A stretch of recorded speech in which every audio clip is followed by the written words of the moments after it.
No ano de 1994, no finalzinho do século passado, vivi a noite mais assustadora da minha vida.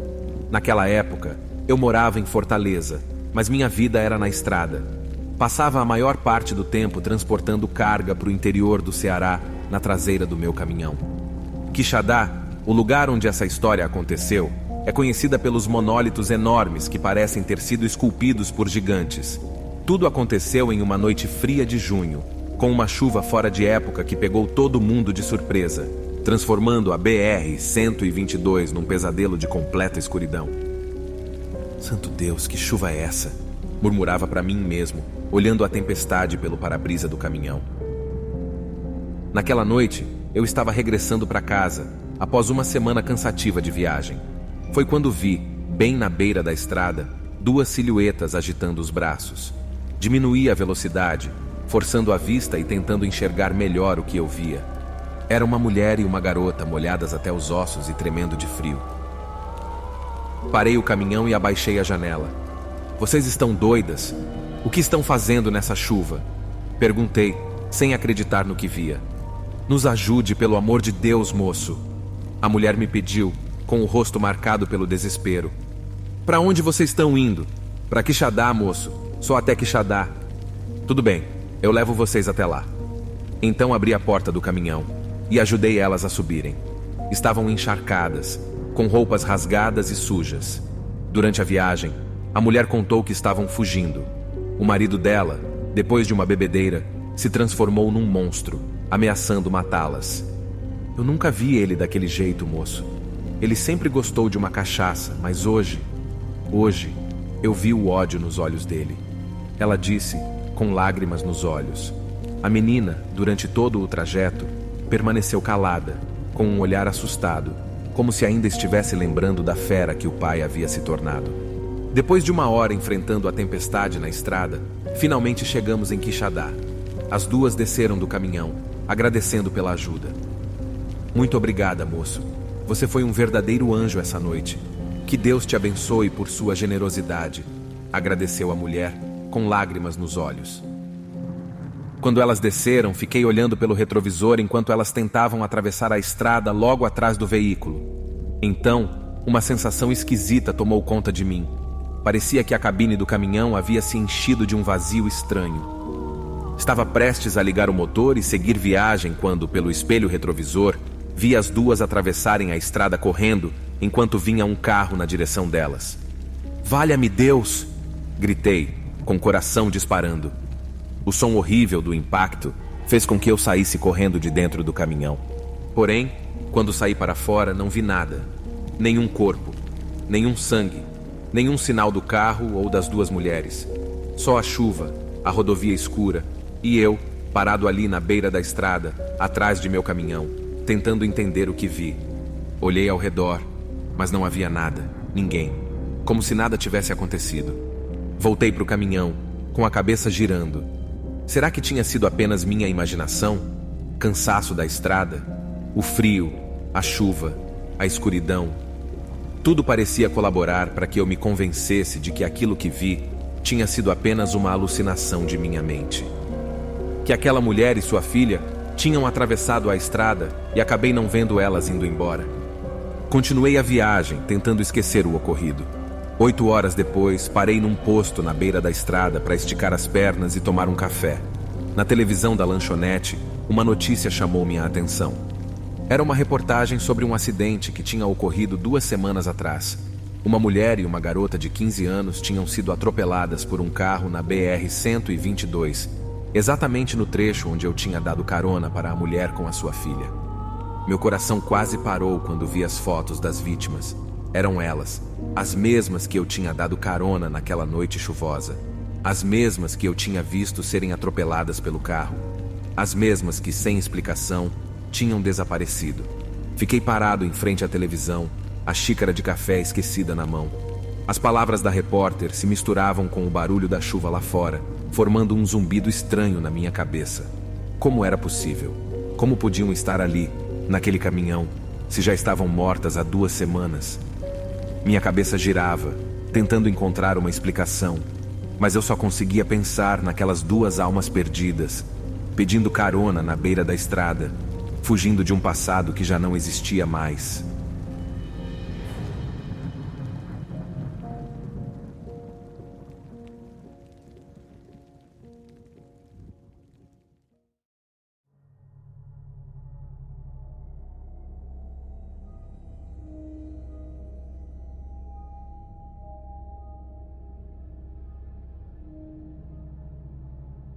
Meu primo Ricardo dirigia uma caminhonete de uma empresa que fornecia alimentos para uma cidade nas serras brasileiras, verdes e densas, que cercam Minas Gerais. As viagens eram sempre feitas ao amanhecer, para terminar antes que anoitecesse, e sempre em dupla. As estradas eram sinuosas e perigosas. No entanto, como esses alimentos seriam entregues em comunidades rurais que costumam ser muito pacatas, nunca aconteceu nada. Ainda assim, eram regras da empresa que eles tinham que seguir por segurança. Em um determinado dia, eles foram encarregados de levar móveis para um pequeno escritório de um depósito que a empresa estabeleceria de forma permanente lá em cima, em um vilarejo. Uma moça iria viver lá, gerenciando o lugar. Ela pediu que levassem tudo o que fosse necessário para começar no primeiro dia. Assim, fizeram a mudança toda de uma vez. Porém, na última viagem, não conseguiram encontrar a moça em lugar nenhum. Precisavam voltar à cidade porque a noite estava chegando. Mas estavam em dúvida se deveriam trancar o lugar, se a moça tinha ido embora com a chave ou não. Além disso, eles precisavam dela para aprovar e assinar que tudo havia chegado em ordem, pois havia equipamentos de informática e outras coisas caras. No entanto, eles não a encontravam em lugar nenhum. A noite se aproximava cada vez mais. Eles precisavam voltar. Começaram a perguntar às pessoas próximas, começando pelos rapazes que ajudaram a carregar alguns dos itens pesados. Ninguém sabia de nada até que de repente um garoto apareceu correndo. Ele tinha uma mensagem para eles. Ele começou a dizer que a moça teve que ir às pressas para uma das vilas vizinhas, ainda mais acima na serra. Algo aconteceu com uma das senhoras que morava por lá. Eles precisavam dela e ela teve que ir, pedindo que ele informasse os responsáveis pela mudança e prometendo não demorar para voltar. Afinal, ela subiu de carona na motocicleta de um rapaz que se ofereceu para levá-la. Bom, pensou meu primo, vai ser questão de esperar um pouco mais. Então o garoto ficou ali junto com eles, enquanto meu primo e os rapazes esperavam a moça, enquanto organizavam algumas coisas. Algum tempo depois, algo chamou a atenção do garoto. Um rapaz passando em uma moto bem na frente do escritório. Olhem, aquele é o João. Ele que levou a moça para a outra vila. Aí o garoto saiu correndo atrás do rapaz na moto e perguntou o que tinha acontecido. Meu primo e seu colega saíram logo atrás dele. O rapaz na moto confirmou que ele tinha levado a moça na moto, mas que o problema na vila era mais complicado do que pensava. Ele disse que ela iria ficar lá em cima. E qual é o problema? O que ela foi ver? Perguntou meu primo. É a dona Sofia, disse o rapaz. Ela é uma senhora que mora lá em cima, mas dizem que o marido dela voltou. Eles o expulsaram da vila porque ele ficou muito violento e ameaçou matá-la. E agora, ele retornou. Naquele momento, meu primo entrou na caminhonete. Ele tinha que ir buscar a moça da empresa e a senhora. Não podia deixá-las em perigo em uma vila sem polícia e sem sinal de celular. Fique aqui e cuide das coisas, disse ao colega. Vou subir para buscá-las. João, o rapaz que levou a moça mais cedo, se ofereceu para mostrar o caminho e foi com ele dentro da caminhonete. E assim, eles não perderam tempo e seguiram pela estrada que, depois de alguns quilômetros, tornou-se de terra batida e depois de faixa única. Meu primo estava preocupado, pensando no que faria se encontrasse outro carro na frente. Fique tranquilo, disse o rapaz. Ninguém passa por aqui. Ninguém sobe muito para a vila lá em cima. Poucos metros depois, para alívio do meu primo, eles deixaram para trás o penhasco. Mas então se embrenharam entre as árvores, num caminho repleto de uma vegetação densa que, em certo momento, já não lhes permitia nem mesmo ver o céu. Aqui era mais do que evidente. O jovem que antes o tranquilizava estava visivelmente tenso. Não gosto de passar por aqui à noite, disse ele, com um tom de medo em sua voz. Meu primo não perguntou o porquê, não importava, e ele preferia não saber nada estranho sobre o local até que estivessem de volta. Ele sempre foi medroso e parecia melhor não pensar nisso. Quando passaram por um trecho com menos árvores que permitiam ver um pouco do céu, eles olharam ao mesmo tempo para contemplar o céu estrelado. Era deslumbrante. Então, ambos viram várias luzes voando de forma surpreendentemente rápida e alinhadas. Elas cruzaram o céu e então pareceram mudar de direção de uma maneira que não era possível para qualquer avião, helicóptero ou nave que qualquer um dos dois já tivesse visto antes. Elas mudaram de direção rapidamente e para baixo, como se tivessem caído. Meu primo freou a caminhonete, pensando que a qualquer momento ouviria o som dessas coisas colidindo com o solo. Ele só conseguia distinguir as luzes, mas sabia que elas não estavam tão distantes. Pelo que ele viu, deveriam ter se chocado com a colina, a cerca de 2 quilômetros de onde eles estavam. Não pare, não pare, disse o jovem ligando o rádio e aumentando o volume sem pedir permissão. Meu primo tirou a mão dele do rádio e disse para ele se calar. Parou a caminhonete, a desligou e desceu. Ele tinha certeza de ter visto o que poderia ter sido um acidente. Era sua obrigação saber o que havia acontecido. Ele caminhou um pouco fora do caminho para tentar encontrar um lugar de onde pudesse observar melhor, mas não conseguiu. Não via nem ouvia absolutamente nada estranho. De fato, ele percebeu que não ouvia nada, nem mesmo os sons dos animais que normalmente se ouvem claramente durante as noites naquelas regiões. Ele apressou o passo para voltar, deu meia volta e seguiu a luz da cabine da caminhonete, que estava acesa porque ele tinha deixado a porta aberta. Mas nesse momento, a luz se apagou e ele pôde ver ao longe o rapaz sair do carro e começar a fazer gestos com a mão, como quem pedisse para ele voltar rápido para o carro. Então um som começou a preencher o silêncio do local. Era uma espécie de zumbido que o fazia lembrar o som de uma colmeia de abelhas. Mas não era isso. O som começou a aumentar. Aumentava cada vez mais de intensidade. O som aumentou tanto que em certo momento meu primo, sem perceber como, já estava de joelhos apertando os ouvidos com força, tentando silenciar aquele zumbido que parecia perfurar seus ouvidos e cabeça, causando uma dor terrível. Ao longe, além do zumbido, ele pôde ouvir os gritos do rapaz perto da caminhonete, gritando de dor. E então, de repente, parou. Mesmo depois do som parar, a sua cabeça estava doendo e ele ainda acreditava que podia ouvir aquele som terrível em sua cabeça. Ele se levantou como pôde e foi até o jovem, que mal conseguia se levantar e mal o ouvia. Ele apontava que seus ouvidos doíam, e pelo sangue, meu primo percebeu que seus tímpanos haviam estourado. Ele ajudou o rapaz a entrar na caminhonete e depois entrou também. Mas o carro não ligava. Não fazia nem mesmo o som de que estava tentando ligar. As luzes não acendiam. Era como se a bateria tivesse morrido de repente. O rapaz estava em estado de choque. Meu primo estava assustado demais para pensar claramente no que fazer. Eles estavam longe de qualquer uma das duas cidades para tentar ir a pé. Eles ficaram ali, quietos, imóveis, e com medo de abrir a janela por cerca de 20 minutos. Até que viram uma luz ao longe, descendo pela estrada. Ficaram em alerta, nervosos, mas se acalmaram quando viram que era uma motocicleta velha. Um homem a conduzia. Ele estava indo precisamente para dizer a eles que a moça da empresa estava bem, mas que teria que ficar naquela vila. Para surpresa deles, o homem da moto disse que desceria com eles, que já não era hora de continuar subindo. Meu primo tentou ligar a caminhonete novamente e, para sua surpresa, logo na primeira tentativa o carro voltou a funcionar. Eles entraram com cuidado entre as árvores e conseguiram dar a volta para começar a descer.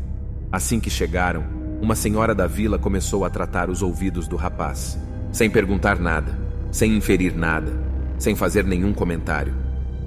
Meu primo disse ao seu colega que eles iriam passar a noite ali, dormindo no escritório. Ele não podia dirigir mais, mas não conseguiu explicar bem por quê, embora fosse óbvio para todos que algo lhe tinha acontecido. Ele me contou essa história semanas depois do ocorrido, quando eu fui visitá-lo em sua casa. Ele estava visivelmente abalado quando me contou, e ficou claro que ele estava lutando para entender e processar tudo o que aconteceu. Durante nossa conversa, ele mencionou uma história muito parecida que seu falecido pai costumava lhe contar, e isso só tornou a situação ainda mais assustadora para ele. Agradeço a todos que escutarem essa história, e espero poder compartilhar mais informações no futuro.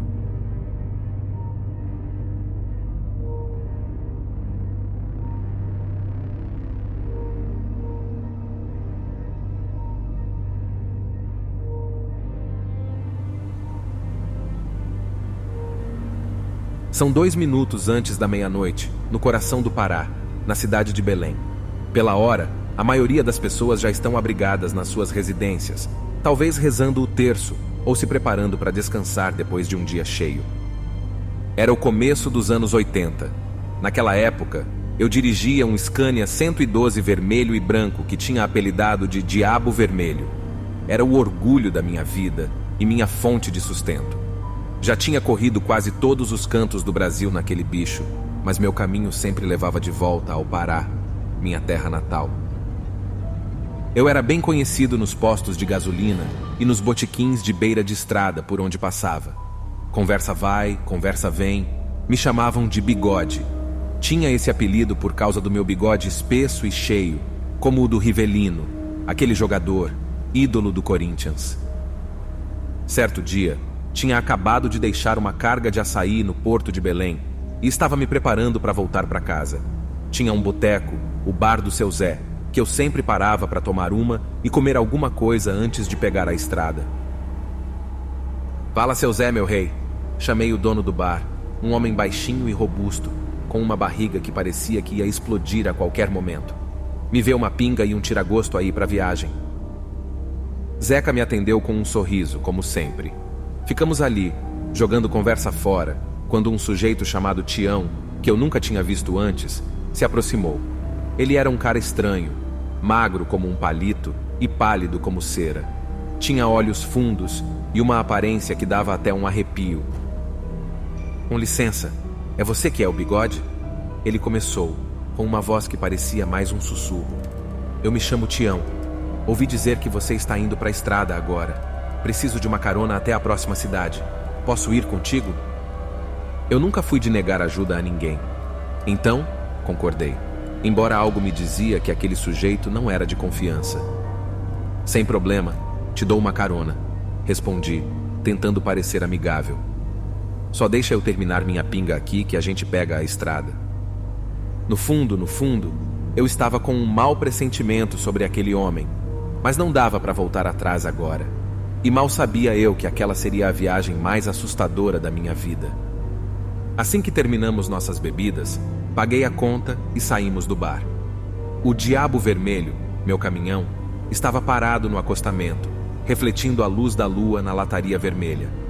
Entramos e iniciamos nossa jornada pela BR-316, que àquela hora estava tão escura que parecia engolir a estrada. "Você é de onde, Tião?"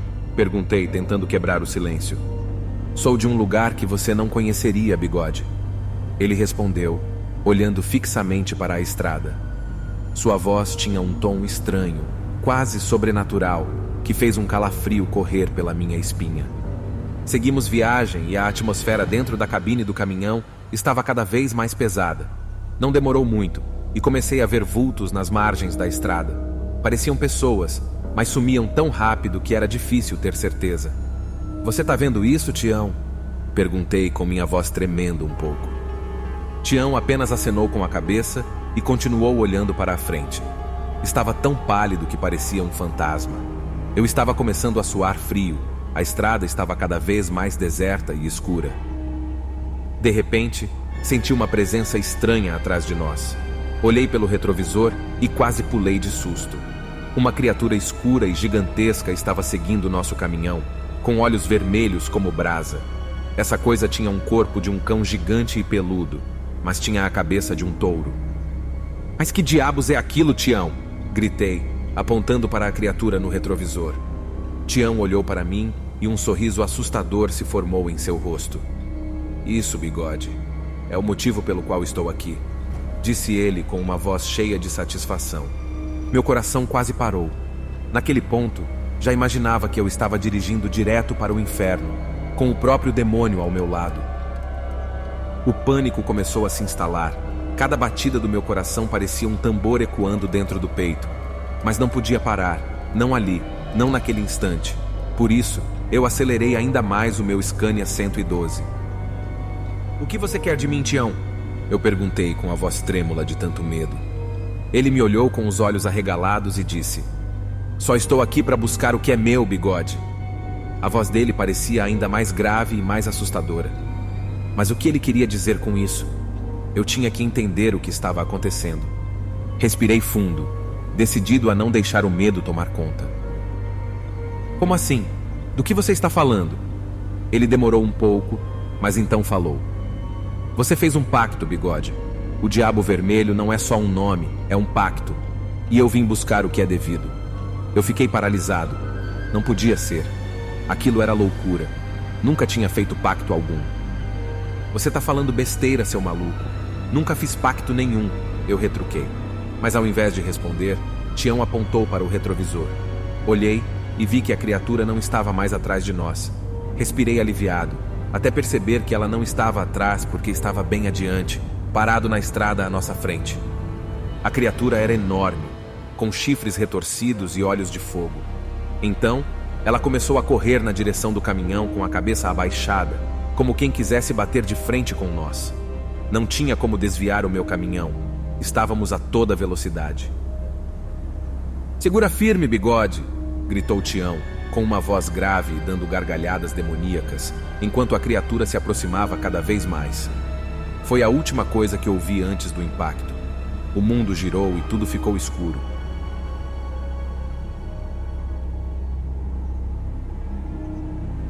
Quando recobrei a consciência, já estava deitado em uma maca, sendo colocado em uma ambulância. A luz forte das lanternas iluminava o local e a movimentação era intensa. O Diabo Vermelho estava virado na estrada, com a cabine toda amassada. No entanto, nem sinal da criatura e nem de Tião. Levei a mão até o peito, sentindo uma dor latejante que me fazia me contorcer. Olhei em volta, ainda tonto, tentando entender o que tinha acontecido. Tudo parecia surreal, um pesadelo perturbador. Passei os próximos dias no hospital, me recuperando do acidente. Na minha cabeça, ainda ecoavam as palavras de Tião e o rosto horrível da criatura que tinha surgido na estrada. Enquanto estava internado, perguntei para uma das enfermeiras sobre o homem que estava comigo no caminhão. E ela me disse que eu tinha sido o único resgatado no local do acidente, que o socorro não encontrou mais ninguém no local. 2 semanas depois, liguei para seu Zé, o dono do bar. Precisava saber se Tião era real ou apenas fruto da minha imaginação. E para confirmação de toda aquela loucura, ele me disse que eu tinha ido embora sozinho do bar naquela noite. Com o tempo, passei a aceitar que talvez tudo aquilo não tivesse passado de uma alucinação, ou talvez Tião realmente fosse o que parecia.